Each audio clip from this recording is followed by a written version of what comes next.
हम देखने वाले हैं सदिशों का जो गुणा है, उसमें आज हम देखेंगे सदिशों का सदिश गुणा। क्या देखेंगे? सदिशों का सदिश गुणा, मतलब वेक्टर्स प्रोडक्ट। ठीक है, तो यहाँ पर हम देखते हैं सदिश गुणा क्या होता है। ठीक है, इसको हम क्रॉस प्रोडक्ट के नाम से जानते हैं। किस नाम से? इसके पहले हम डॉट प्रोडक्ट देखे थे ना, कि इसको हम क्रॉस प्रोडक्ट कहेंगे। ठीक है जी। तो देखिए यहाँ पर जो है सबसे पहले इसका जो फॉर्मूला हम यहाँ पे लिख पा रहे हैं, A vector multiply B vector equals to mod A vector mod B vector, और इसमें साइन थीटा होता है। क्या होता है इसमें? Sine theta. उसमें कॉस थीटा था, याद आ रहा है आप लोग को? इसमें क्या है? Sine theta equals to A B sine theta. देखिए इस प्रकार से जो वैल्यू आया है, ये तो स्केलर क्वांटिटी है ना, अदिश राशि होती है ऐसी, लेकिन इसीलिए जो है हम इसमें क्या करते हैं, एन कैप का गुणा कर देते हैं। किसका गुणा कर देते हैं? एन कैप का, जिससे क्या होता है, यह एक सदिश राशि वेक्टर क्वांटिटी बन जाती है। ठीक है, ध्यान समझेंगे आप लोगों ने जो बोला उसको। देखिए इसका मोड ऑफ वेक्टर क्या होगा? एक अदिश राशि निकल कर आएगा। ये जो निकला है ये तो अदिश राशि होगा। तो इसीलिए सदिश का जो गुणा है, अगर आप सदिश का गुणा करोगे तो उसका आंसर सदिश होना चाहिए।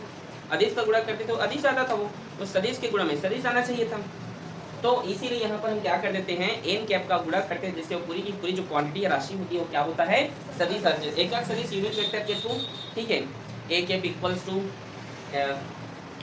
हाँ A cap equals to mod A vector by mod A vector.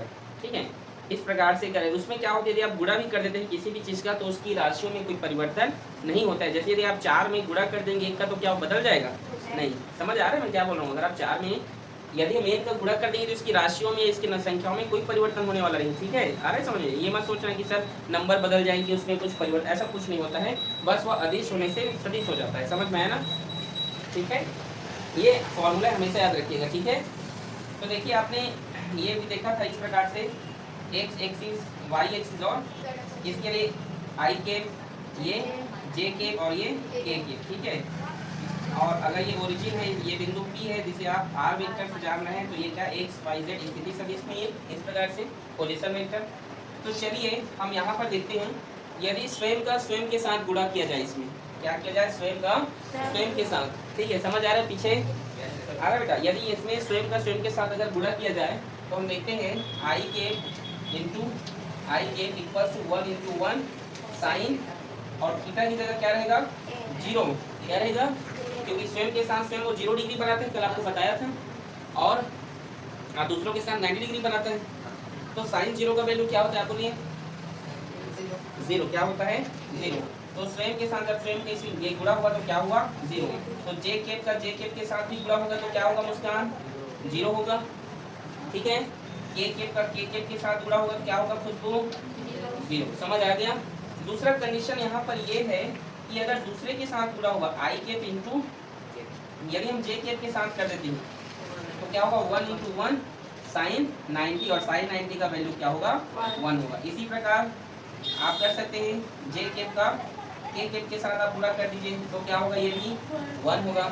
ठीक है, के केप का आप आई के साथ कर देंगे तो भी क्या होगा? वो 1 ही होगा। समझ में आ रहा है कि नहीं आप लोग को यहाँ तक? तो ये है, मतलब इसमें जस्ट उसका उल्टा हो रहा है। आपने नोटिस किया? जस्ट उसका उल्टा हुआ।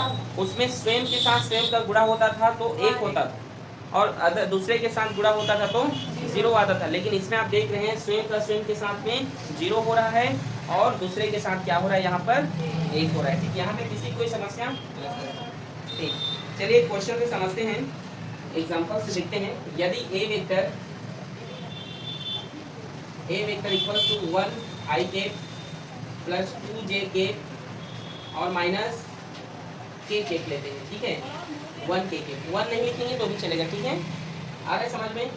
बी वेक्टर इक्वल्स टू, हम यहाँ पर लेते हैं 2 आई केप प्लस 3 आई जे केप, और यहाँ हम ले लेते हैं प्लस 5 के केप। ठीक है, ये एक क्वेश्चन है। अगर आपको इस तरीके से अगर आपको परीक्षा में पूछेगा तो आप किस तरीके से उसे हल करेंगे? तो जो क्रॉस प्रोडक्ट में जो क्वेश्चंस होते हैं बेटा, वो सारणिक डिटरमाइन क्वेश्चन सॉल्व होता है। अच्छा, डिटरमाइन क्वेश्चंस क्या होते हैं सर? हमको पता है, तो बहुत ईजी है। चलिए देखिए, उसके लिए क्या करते हैं, आपको इस तरीके से आपको एक टेबल बना लेना है। ठीक है, ठीक है, तो बोलो और लिखो ए वेक्टर मल्टीप्लाई बी वेक्टर, जितने भी वैल्यू उसको लिखिए, आई के, जे के और के। आई का मान क्या है? 1, 2 और -1, ठीक है। गुणा समझ में नहीं आता ध्यान से देख लो, 2 3 और 5। इसके बाद हम क्या करेंगे, इसका अब हम गुणा करेंगे। कैसे गुणा करते हैं तो ध्यान से देखिएगा, ठीक है। मैं इस साइड बता रहा हूँ, ठीक है, आपको गुणा करके, ठीक है ना। ठीक है, अगर मैं इसका गुणा करूंगा, आई का अगर मैं गुणा करूंगा, ठीक है, अगर मैं क्या करूंगा, आई का अगर मैं गुणा करूंगा, ठीक है, तो इस पूरे आई को मुझे छोड़ना होगा, इन दोनों का गुणा होगा। अगर मैं जे लिखूंगा तो जे का पूरा वैल्यू छोड़ के इन दोनों का लिखूंगा, समझ गए।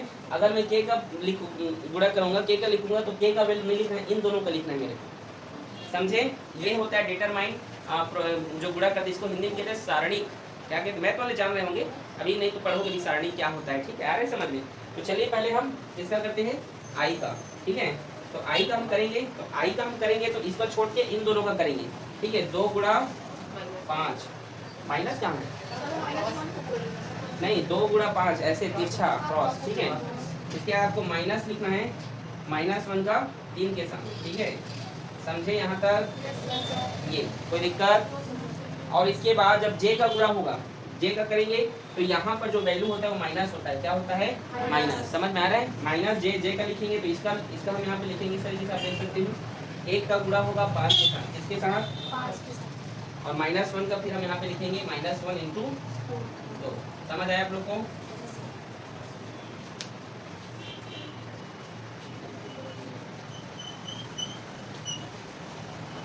ठीक है, यहाँ तक किसी को दिक्कत। इसके जब आप के का लिखेंगे तो यहाँ पर आपको प्लस लिखना है, क्या लिखना है, प्लस के, ठीक है। ये कहाँ पर माइनस कहाँ प्लस, याद रखेंगे, यहाँ माइनस यहाँ प्लस, ठीक है। आगे देखिए, इसके लिए तो इन दोनों का गुणा होगा, तो चलिए करते हैं। 2 × 2 और -3 × 1, समझ में आया कि नहीं, क्या बोलेंगे, प्लस क्यों नहीं आया सर? एक मिनट रुको, यहीं पर मैं के का देखो, एक मिनट रुकिए, 2 का जब यहीं पर क्या हुआ, 2 गुणा 5, इसको पहले देखिए, -1, इसके लिए क्या किया, ठीक है, 1 × 5, -1, इसके लिए क्या किया, इसके लिए 1 × 3, ऐसे भी ठीक रहता है, 1 × 3 -2 हाँ, चलिए देखिए, ये आप लोगों को समझ में आया। ये नियम होता है जी, वो ठीक है, उसके सारणी तो नियम है, कैसे कैसे आपको लेना है, ठीक है। बहुत आज गाड़ी चल रही नहीं, ठीक है। यहाँ तक किसी को दिक्कत है, समझ नहीं आया भारती सर? और आई जे के आया और 2-3 और आ जाएगा, फिर प्लस माइनस ऐसा अल्टरनेट चला आई जे के बाद, हाँ, जिसके और आ गया तो, और क्यों आई एक्सिस को देखो ना, 3 ही एक्सिस रहेगा, तो फिर पहले माइनस फिर प्लस ऐसे हाँ हाँ, वैसे ऐसे ही आपको लिखना है, ठीक है। अंदर में जब माइनस रहेगा तो उन सबको लिखना, जैसे -1 तो यहाँ पे लिखा हो ना, -1, अंदर में माइनस लगेगा, बाहर माइनस प्लस। हाँ, ठीक है, ठीक है जी। माइनस जे कैसा है, कौन सा माइनस, ये -j, ये लिखना, इसको लिखा जाता है, ये सारणी का ये नियम है, ये विधि है, उसको लिखा जाता है उस तरीके से, या माइनस वहाँ प्लस। ध्यान कहाँ रहता है आप लोग का, ठीक है, समझे। अब ये रूल्स है उसके सारणी का।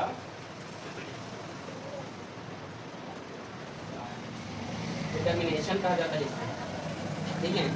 आ रहा है समझ में, यहाँ तक कोई दिक्कत किसी को, ठीक है। तो अगर इसका लिखोगे तो इन दोनों का गुणा, इसका लिखोगे तो इन ऐसे गुणा, समझ आया ना।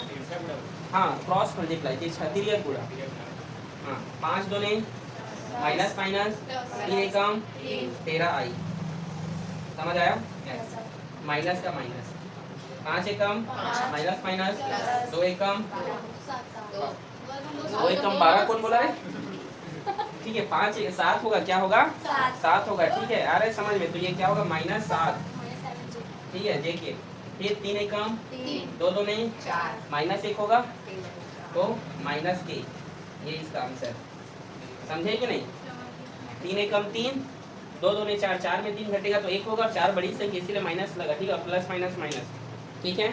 ये बस इतना ही है सदिश गुणा। अगर क्वेश्चन आए इस तरीके से तो आपको बनाना है, ठीक है, ठीक, ओके।